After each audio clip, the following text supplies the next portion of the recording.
Mesdames, Messieurs, bonjour. Très heureux de vous retrouver pour cette nouvelle émission Power Boost. Alors, au sommaire de cette émission, des enchères, du matériel, du biogaz et puis bien sûr de l'innovation. Top départ pour cette nouvelle émission Power Boost.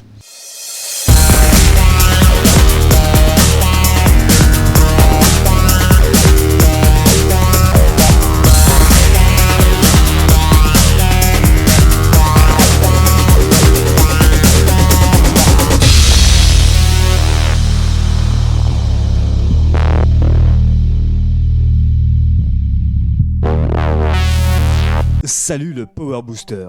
Au sommaire cette semaine. Une fois, deux fois, trois fois, adjugé. Nous mettons le cap sur Saint-Aubin-sur-Gaillon dans le parc de Richie Bros Auctioneers pour vous montrer comment ils ont su se renouveler face à la crise du coronavirus.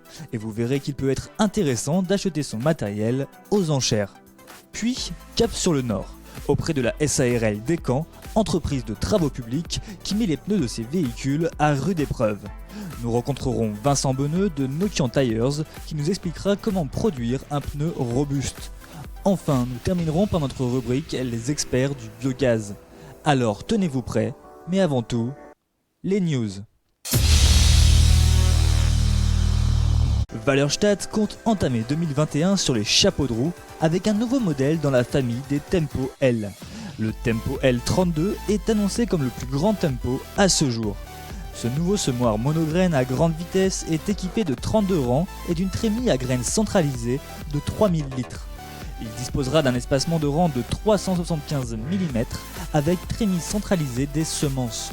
Le nombre de rangs peut être ajusté pour augmenter sa polyvalence d'utilisation. Sur tous les marchés, le Tempo L32 sera disponible en version semi uniquement à partir de juin 2021. Vous allez voir à présent, on va s'intéresser aux enchères dans le cadre des matériels agricoles.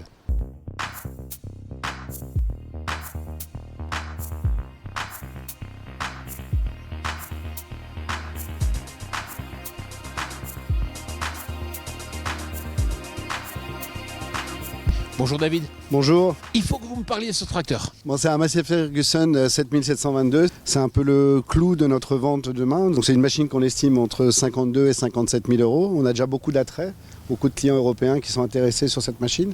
On va retrouver Jean-Jacques. Entendu ? Bonjour Jean-Jacques. Bonjour, Est-ce que vous pouvez nous expliquer votre métier ? je suis négociant de matériel agricole d'occasion. Mon entreprise s'appelle Interbusiness.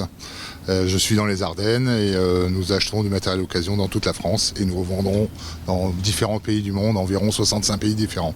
David, le 17 mars 2020, c'était un jour important pour vous. Oui, pour nous, on a été obligés à cause du confinement et de la Covid de complètement se dématérialiser, de faire une vente 100% en ligne, où avant on faisait des ventes physiques où les gens se déplaçaient, etc. Donc nos équipes ont été obligées de se réinventer. On a inventé notre modèle. Bon, à la fin, nos clients acheteurs et nos clients vendeurs ont suivi.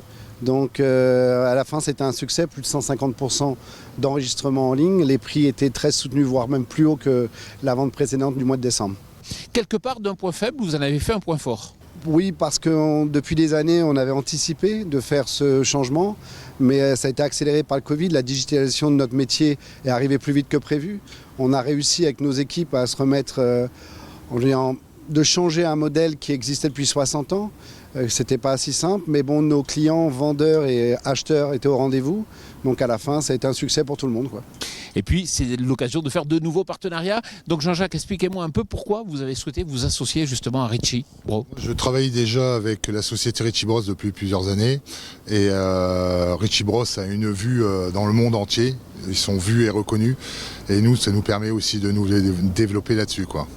Ensuite, ça nous permet aussi de vendre du matériel en une seule fois et on est payé 21 jours après.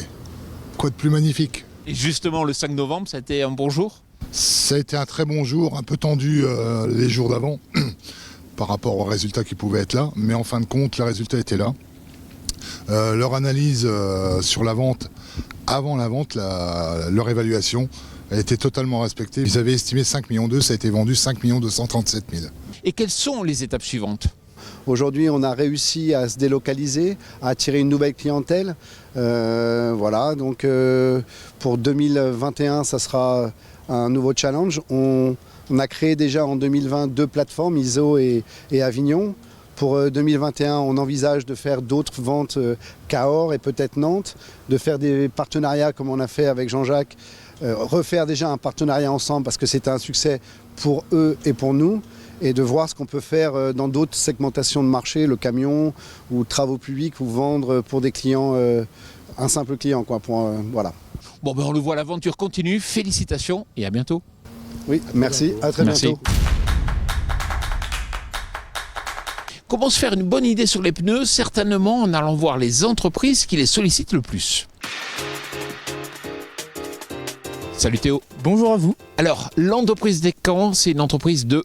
Terrassement, transport. Est-ce que tu aurais quelques chiffres à me donner? Donc l'entreprise comporte environ 50 salariés. D'accord, et puis je vois qu'il y a pas mal de tracteurs.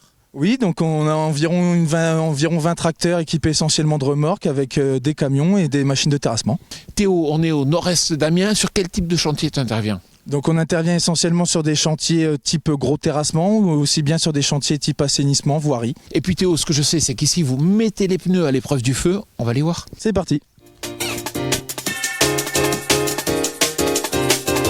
Alors, c'est vrai, Théo, que tu les épargnes pas. Oui, en effet, ce sont les aléas du chantier. Donc, en fonction de type du chantier où on fait, on peut à la fois tomber sur des cailloux, sur des chantiers de démolition, ou bien là, je pense que ça doit être sur une bordure dans un chantier en ville. Théo, qu'est-ce que tu demandes à un pneu aujourd'hui? Moi, je demande à un pneu déjà de durer dans le temps, principalement parce qu'on fait quand même 90% de route. Donc, il faut vraiment que le pneu soit quand même agréable sur la route. Et je lui demande quand même 10% du temps dans les conditions difficiles, d'avoir une bonne adhérence et de pouvoir se sortir de situations délicates. Qu'est-ce que tu appelles les conditions difficiles? Les conditions difficiles, c'est des chantiers de gros terrassements, souvent dans la terre, quand il pleut, avec des remorques chargées, et il faut que le tracteur envoie tout, quoi. Oui, mais Théo, ce qu'il faut bien comprendre, c'est que quand on est dans un chantier BTP, on ne peut pas s'arrêter. Exactement, en fait, moi je suis obligé de tourner toute la journée et je peux pas me permettre d'arrêter ma machine comme ça. Donc l'avantage d'avoir des pneus Nokian, c'est qu'on peut le voir ici, c'est la robustesse. Moi je suis pas embêté avec mes pneus et je peux tourner toute la journée sans problème. Merci Théo. Merci à vous.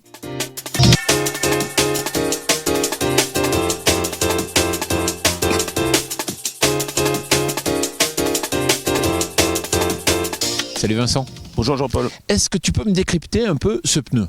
Alors, le Nokian Ground King est un nouveau pneu conçu par notre société Nokian, qui est un pneu qui recherche la polyvalence. Donc, on cherche les qualités routières qu'avait notre ancien pneu, qu'on a toujours, le TRI2, et les qualités d'adhérence pour avoir la polyvalence pour nos clients qui ont des travaux intensifs et qui ont besoin de qualité routière et d'adhérence. Alors, moi, ce que je vois, c'est qu'il y a beaucoup de pavés de contact au sol. Oui, tout à fait, Jean-Paul. Donc, les pavés sont faits pour avoir cette qualité routière et avoir un grand contact au sol pour éviter des usures prématurées et d'avoir une longévité importante, ce que recherchent nos clients. Ensuite, ces pavés servent aussi pour gagner en adhérence, enlever les vibrations sur la route également. La technologie Hybrilog déposée par Nokian est une technologie où les ingénieurs ont réfléchi aux angles différents de chaque crampon pour éviter les vibrations sur la route, pour le confort du chauffeur, et avoir des qualités d'usure et une usure plus régulière. Et puis Vincent, on voit qu'il y a un choix là, c'est le choix de la carcasse industrielle. Pourquoi? Alors, encore une fois, nos clients recherchent de la solidité, qui est connue chez Nokian. On part sur une carcasse industrielle pour avoir de la capacité de charge, qui est plus importante qu'un pneu agricole standard, puisqu'on peut gonfler jusqu'à 3/2, et avoir des qualités de résistance, notamment dans les chantiers TP, ou très fort en agriculture. Et c'est ça qui permet d'avoir un accro et de pouvoir continuer? Oui, sur un pneu agricole standard qui va avoir une capacité de charge et une pression moins importante, on peut avoir des accrochages puisque le pneu fait un peu le ballon. Un pneu à carcasse industrielle aura une carcasse plus droite et une carcasse plus renforcée, plus résistante pour les travaux que demandent nos clients, d'avoir cette confiance dans le pneu pour ne pas être arrêté. Merci Vincent. Merci Jean-Paul. Je vous invite à présent à retrouver notre rubrique Les experts du biogaz. Ce mois-ci, on se rend à Saint-Jean-du-Tenay dans l'Eure, sur le GAEC de Bockmar. Cette unité en cogénération vient tout juste d'être démarrée. Pierre Le Baillif nous explique la démarche qu'il a eue avec son frère Louis, co-gérant du GAEC, pour mener à bien ce projet.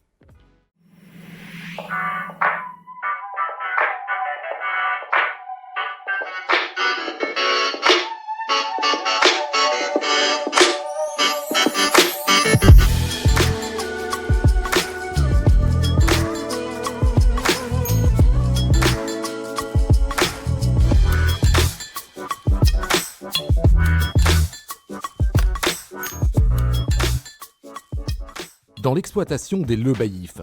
On produit des pommes, des céréales et on pratique l'élevage. Très intéressée par les énergies renouvelables, cette famille pense à construire une unité de petite méthanisation depuis longtemps. Et leur première bonne idée, c'est de suivre des formations à la méthanisation par la Chambre d'agriculture. Donc la Chambre d'agriculture avait organisé un stage il y a quelques années. Mon frère et mon père avaient été visiter des unités dans le Nord et en Belgique avec différents modèles sur 2-3 jours. Et ça avait permis de discuter aussi avec d'autres agriculteurs et de voir que voilà, la petite méta n'était peut-être pas forcément adaptée à notre exploitation. Les Le Baillif optent donc pour une unité de taille moyenne, mais encore faut-il décider du modèle le plus adapté à son exploitation. Le nerf de la guerre, je pense, c'est la sécurité d'approvisionnement de l'unité pour les matières qu'elle va digérer, pour pouvoir bien caler sa puissance et être sûr de pouvoir tenir le rythme dans le temps. Voilà, il ne faut pas voir trop petit ni trop grand et c'est pour ça que je pense qu'il ne faut pas se presser. Vis-à-vis de l'apport de matière que peut apporter l'exploitation, c'est la voie humide qui est choisie. Le projet se précise. La famille demande plusieurs devis à des constructeurs et fait valider la rentabilité du projet. Pour la rentabilité du projet, on a fait appel à notre centre de gestion. La Chambre d'agriculture a revalidé tout ça et voilà, on a pu partir sur une bonne base. Reste la phase de financement, la plus difficile. Mais heureusement, de nombreux organismes comme l'ADEME, la région ou les agences de développement régional peuvent donner un coup de pouce. L'ADEME nous a aidés par une subvention. Ça nous a permis d'obtenir les 10% d'autofinancement que la banque nous demandait pour financer le projet. Et ça a été complété par de petits apporteurs de capitaux privés. Feu vert pour la construction donc. Mais il faut rester prudent et se préparer à l'avance aux futures évolutions de l'unité. Sur le long terme, on a prévu que l'unité puisse être flexible dans une augmentation de puissance par exemple, même si ce n'est pas du tout le cas aujourd'hui. Il faut mieux passer 2-3 gaines de plus qui vont peut-être pas servir que de devoir rouvrir toutes les tranchées. Je pense qu'on est au début de la méta et il y a beaucoup de choses qui vont changer. Il faut essayer de se laisser des possibilités. Et voilà le résultat. Aujourd'hui, les effluents de l'élevage, complétés par des matières végétales, permettent d'injecter de l'électricité dans le réseau. La chaleur dégagée par le moteur est aussi revalorisée pour chauffer différents bâtiments de l'exploitation et 2 maisons alentour. Rendez-vous le mois prochain pour une nouvelle visite d'unité pour devenir un expert du biogaz.